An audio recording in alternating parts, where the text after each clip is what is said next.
오늘 저녁에 이제 히브리서 13장에 있는 두 구절을 보았습니다. 히브리서 13장은 이제 마지막 부분이 되겠습니다. 지난 시간에 1절부터 6절까지를 중심으로 해서 사도께서 주신 세 가지 권면을 보았습니다.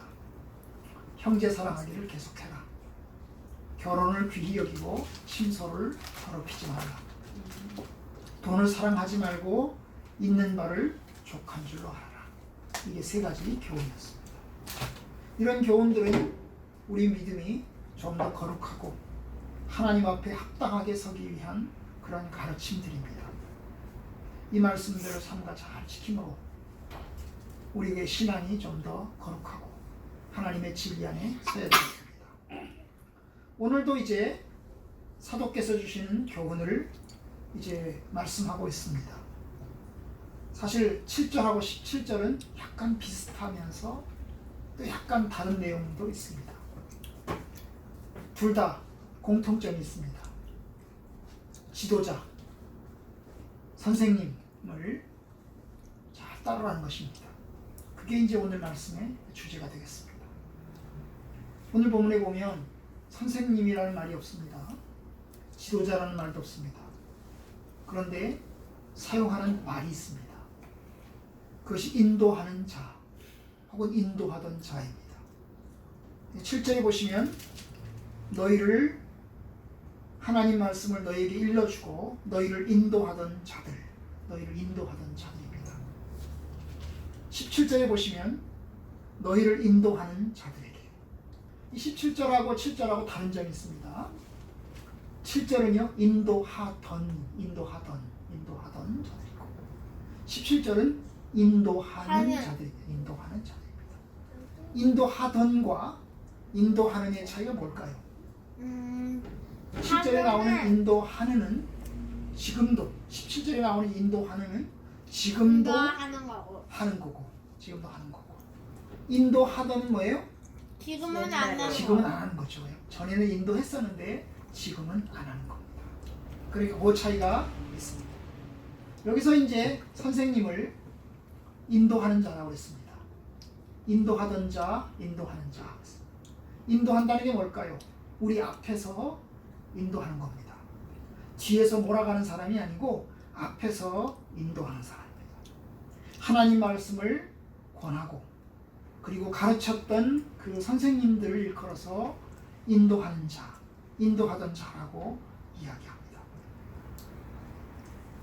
이 7절은 과거의 지도자들입니다. 지금은 아닌 거죠, 그죠? 전에는 인도했었는데 지금은 안 하는 겁니다. 아마도 이분들은 돌아가신 것 같습니다. 왜냐하면 이 7절에 보면 결말, 그들의 행실의 결말이라는 말 나왔어요. 결말. 그들의 행실의 끝이죠, 그죠? 그들이 마지막 끝에, 그들의 삶의 끝의 모습을 보고 그런 뜻이 들어있습니다, 그죠? 그러니까 이분들은 돌아가신 분들입니다. 예수 그리스도의 복음을 전해주었던 1세대 크리스천들, 1세대 지도자들입니다. 히브리서의 이 입장에서 본다면 히브리 하나님 말씀을 가지고 와서 전해주었던 선생님들. 그런데 그들은 지금 돌아가신 분들입니다. 1세대 크리스천들을 이야기합니다. 1세대 지도자들을 이야기합니다. 바로 이들을 보면서 말씀하는 겁니다. 인도하던 자들을 생각해라. 그리고 그들의 행실을 주의하여서 보고 그들의 행실의 끝을 잘 조심해서 살펴보고 그리고 그들의 믿음을 본받으라. 여러분 왜 생각하라고 합니까? 생각하는 것 자체가 목적이 아니죠. 7절의 목적은 최종적인 목적은 그들의 믿음을 본받는 것입니다. 그들의 믿음을 본받으라. 결국 1세대의 개척자들 1세대의 선배들의 믿음을 보면서 뭡니까? 그들의 믿음을 본받아서 신앙생활 잘해라. 이게 이제 사도께서 이야기하는 겁니다. 1세대 크리스천들은 하나님 말씀을 전하면서 그들은 교회를 개척하고 또 신실하게 믿음 생활을 잘 감당해 왔습니다. 성도들에게 신실하게 믿음 생활을 잘 감당하라고 가르쳐 왔습니다. 오늘날도 마찬가지입니다. 그죠? 우리에게 1세대 크리스천들이 우리나라에 처음에 복음을 가지고 들어왔을 때, 그리고 처음에 복음을 받아들였을 때 그들은 엄청난 핍박을 받으면서 주님의 교회를 세웠고, 가난 가운데서 핍박 가운데서 그들은 교회를 세웠고 하나님의 말씀을 가르쳐 주었습니다. 그들은 가난을 창피하게 생각하지 않았고 믿음 가운데서 기쁨으로 생활을 했습니다. 열심히 기도했고 열심히 예배 참석했고 또 열심히 전도했습니다. 바로 그들의 믿음을 보면서 그들의 믿음을 본받아라, 그거죠. 그들의 행실의 끝을 보고, 만약에 그들의 행실의 끝이 아름답지 못하면, 그들의 끝이 하나님 앞에서 신실하지 못했다면 그들의 믿음을 본받아야 될까요? 그건 아니겠죠. 그죠? 그건 아닐 것입니다. 여러분, 이 말씀 보면서 우리의 모습도 생각해 봅니다. 우리도 끝이 있습니다. 우리도 언젠가는 끝이 있을 텐데 우리의 다음 학생들이, 우리의 다음 후손들이 우리를 보면서 어떻게 생각할까? 아, 저분은 참 신실하게 살아왔어. 참 그분은 하나님 앞에서 정말 성실했고 믿음의 본이 되었어. 우리도 그분을 따르자. 그렇게 할까? 아니면 아, 저 사람의 믿음은 별 볼 일 없었어. 그들의 삶은 형편없어서 우리는 그 사람을 절대로 본받아서는 안 돼. 그럴까? 할 수만 있으면 저와 여러분들의 믿음이 다른 사람들에게 본이 되고 또 덕이 되고 유익이 되는 결말이 되었으면 좋겠습니다. 여러분, 여기서 끝이라는 말은 죽어야 끝나는 거죠. 살아있는 동안에 끝이 나지 않습니다. 결말은 죽어야만 끝이 납니다. 살아있는 동안에는 끝이 나지 않습니다.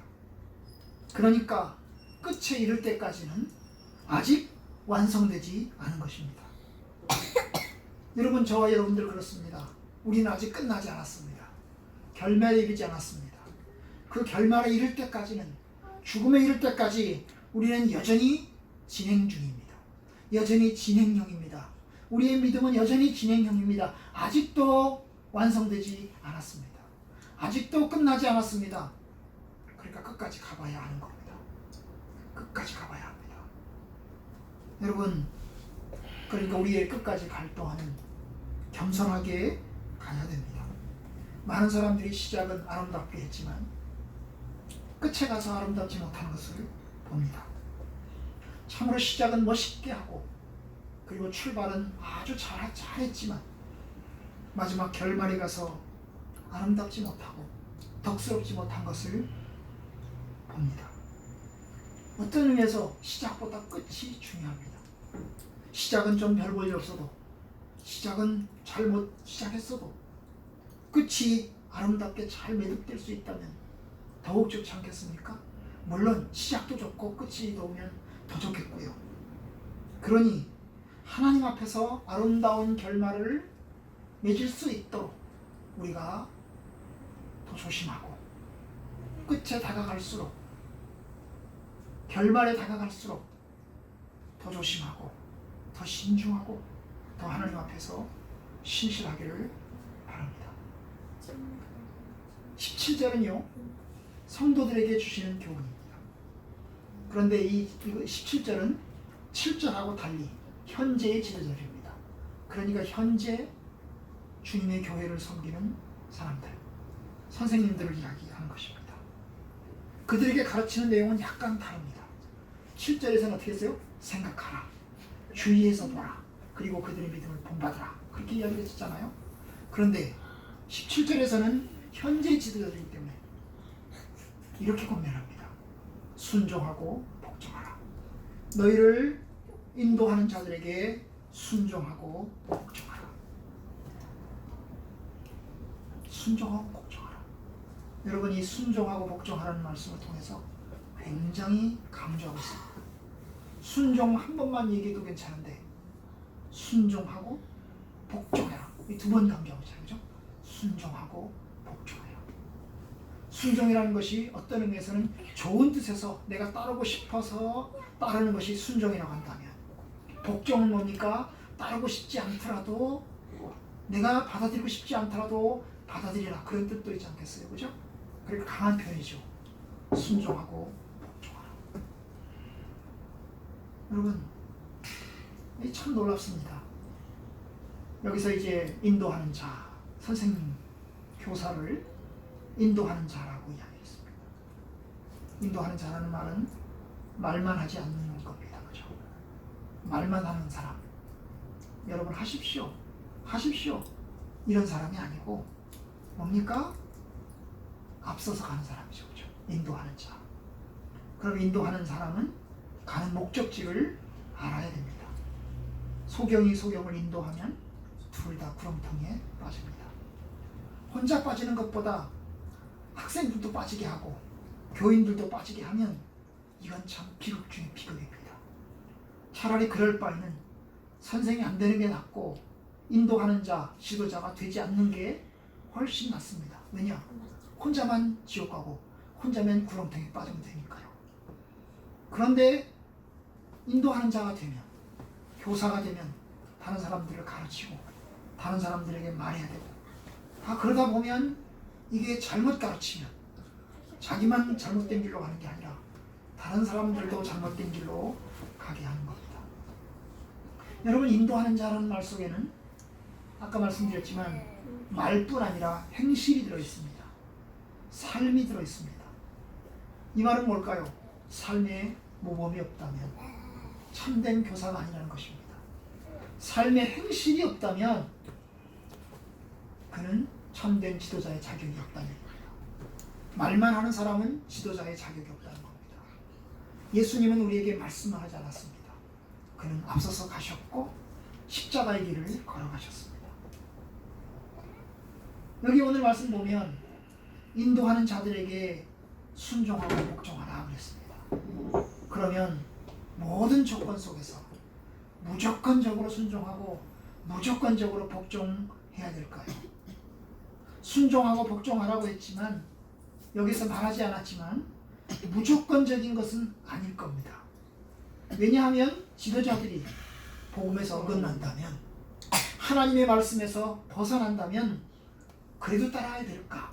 신천지 이만희가 나를 따라 그랬는데 그 신천지 이만희가 엉뚱한 길로 가고 있는데 그래도 따라가야 될까? 여러분, 그러면 양들이 분별력이 있어가지고 무조건 따라가서는 안 되겠죠. 저거 잘못된 일이구나, 저기로 따라가면 안 되겠다, 이렇게 해야 됩니다. 만약에 그런 분별력이 없어가지고, 양들이 분별력이 없어가지고 무조건 따라갔다는 양들도 잘못된 길로 가게 되는 겁니다. 그러니 요즘 세상에는 뭐예요? 성도들이 분별력이 또 있어야 되는 거예요. 그렇죠? 예? 성도들이 분별력이 있어야 되는 거예요. 하나님 말씀을 들으면서, 설교를 들으면서, 가르침을 들으면서 분별력이 있어야 됩니다. 그런데 참 요즘 시대는 참 좋아요. 옛날하고 달라가지고 참 좋습니다. 왜요? 사람들의 설교를 많이 들을 수 있어요. 얼마나 유튜브가 발달하고 성경책도 있어서 언제든지 읽을 수 있고, 그렇죠? 언제든지 읽을 수 있고, 또 언제든지 좋은 책 사서 읽어볼 수 있고, 얼마나 좋습니까? 제가 어릴 때만 하더라도 뭡니까? 아무데나 설교를 들을 수 없었습니다. 오직 내가 나가는 교회 목사님, 전도사님 설교만 들을 수 있습니다. 다른 사람 설교를 들으려면 딴 예배 시간에 거기에서 결석하고 딴 교회를 가야만 들을 수 있는 겁니다. 그러니까 오직 그 교회만 설교를 들었어요. 그 당시에 저희가 있던 데는 라디오 그 아세 방송이 있었습니다. 제주도에서 아세 방송이 있었어요. 그 아세 방송을 통해서 간간히 설교를 들을 수 있었습니다. 책은요, 책은 구하기 힘들었습니다. 성경책은요, 성경책은 이제 겨우 그 신약전서와 시편이 들어있는 그 얇은 성경책, 그 정도 교회에서 나눠준 거, 기도원 협회에서 나온 거 나눠준 거 가지고 있어서 읽을 수가 있었습니다. 지금은 옛날보다 훨씬 좋아졌습니다. 지금은 공부할 수도 있고, 또 성경도 여러 종류가 번역이 돼서 쉽게 나오는 번역들도 있고, 그러니까 열심히 읽으면 여러분 진리를 알고 올바른 진리 가운데 설 수 있습니다. 그러니까 성도들도 하나님 말씀의 진리 가운데 살아야 됩니다. 인도하는 교사도 올바른 진리로 성도들을 가르쳐야 되지만 성도들도 올바른 진리 가운데로 분별력을 가지고 서야 되는 겁니다. 그렇죠? 바로 이게 전제가 되는 겁니다. 너희를 인도하는 자들에게 순종하고 복종하라 그럴 때는 그 인도하는 자들이 올바른 진리를 가르치고 올바른 말씀을 가르치는 것을 전제하고 있고 그 전제 위에서 따르라는 것입니다. 따르라는 것입니다. 예수님께서 바리새인들에 대한 이야기를 하면서 뭐라고 했습니까? 그들의 가르침은 듣고 그들의 삶은 본받지 말아라 그런 얘기를 했었죠. 응? 그들은 올바른 가르침을 하지만 삶은 그렇게 살지 못한다. 그러니까 너희들이 그들의 가르침은 듣고 삶은 배우지 마라. 이런 이야기를 주께서 하셨습니다. 그런 것과 같이 하나님의 진리 가운데 저희들이 분별력을 가지고 올바른 진리 가운데 서도록 해야 되겠다. 올바른 선생님이 가르쳐 주신다면 그대로 따르고 순종해야 되겠습니다. 이 교사들, 성실한 교사들, 이들이 얼마나 성실한가를 17절에서 이야기합니다. 그들은 너희 영혼을 위하여 경성하기를 자기들이 청산할 자인 것처럼 하느니라. 청산할 자인 것 같이 하느니라. 너희 영혼을 위하여 경성한다. 이 영혼을 영혼에서 경성한다는 이 경성한다는 말은 깨우는 겁니다. 응? 권고하고 가르치고 그래서 깨우는 겁니다. 응? 하나님의 말씀 가운데 올바로 서도록 가르치고 깨우치고 그렇게 살면 안 됩니다. 하나님 말씀대로 사십시오. 이렇게 권고하는 것을 경성하는 것입니다. 경성하기를 어떻게 한다고요? 자기들이 청산할 자일 것 같이 하느니라. 청산한다는 말은 조금 번역상 좀 어려운 말로 번역이 됐어요. 먼저 번 번역에는 개혁판에는 회개할 자인 것처럼 회개라는 게 뭡니까? 이게 돈 받은 거 셈하는 거죠, 그죠? 내가 엄마 아빠한테 돈 1,000원 받았으면 어디 가서 얼마 썼고 어디 가서 얼마 썼고 얼마 남았습니다. 그래서 그거 셈하는 거예요, 그죠? 카운트 다 계산하는 겁니다. 계산하는 거죠. 그러니까 뭡니까? 자기 영혼을 너희 영혼을 위해서 경성하기를 자기들이 청산할 줄 알죠. 자기가 하나님 앞에 계산하는 것처럼, 그죠? 내가 하나님 앞에 내가 다 계산하는 거예요. 너 뭐 했냐? 네가 맡은 영혼들 어떻게 가르쳤냐? 결국 자기가 자기 자신을 하나님 앞에 카운트하고 하나님 앞에 다 계산하는 것처럼 다른 사람의 영혼들에 대해서도 하나님 앞에 책임지고 내가 이 영혼들 이렇게 가르쳤습니다. 내가 이 영혼들 이렇게 섬겼습니다. 내가 이 영혼들을 주님 앞에 이렇게 인도했습니다. 이렇게 하나님 앞에 뭐예요? 다 카운트할 거예요. 그렇게 하는 것처럼 그 지도자를 그렇게 하는 거예요. 이게 성실한 지도자입니다. 성실한 지도자. 그러니까 성실한 지도자는 한 사람의 영혼을 위해서 최선을 다하고 또 잘 섬기는 것입니다. 그들을 시험으로 빠뜨리거나 그들을 잘못된 길로 인도하는 그런 지도자가 아니고 요즘 지도자들은 다른 사람에 대해서는 별로 관심이 없잖아요. 나의 유익만 생각하잖아요. 여러분 악한 목자가 나옵니다. 악한 목자, 예수님 말씀하신 악한 목자는 어떤 목자입니까? 도망가는 목자잖아요. 그죠? 응? 양들을 위해서 희생하고 헌신하지 않고 이리가 오고 늑대가 오면 도망가는 목자입니다. 악한 목자는 어떤 목자입니까? 그 양들을 잘 돌봐가지고 그 양들을 통해서 우유를 얻고 또 털을 얻고 그래서 그 양들을 잘 올바른 꼴을 먹게 하고 물가로 인도하는 그런 목자가 올바른 목자입니다. 그런데 악한 목자는 양들은 어떻게 되든지 상관하지 않고 양들 베껴먹고 양들 죽음으로 인도하고 죽든지 말든지 그냥 내버려두는 목자. 바로 너희를 인도하는 지도자들에게 순종하고 복종하라. 그런 지도자들은 정말 너희들이 순종하고 복종해야 될 그런 지도자들은 아주 성실한 목회자들, 하나님 앞에서 카운터자인 것처럼 너희들이 영혼을 위해서 최선을 다해 선신하는 목자다. 그 목자들에게 순종하라.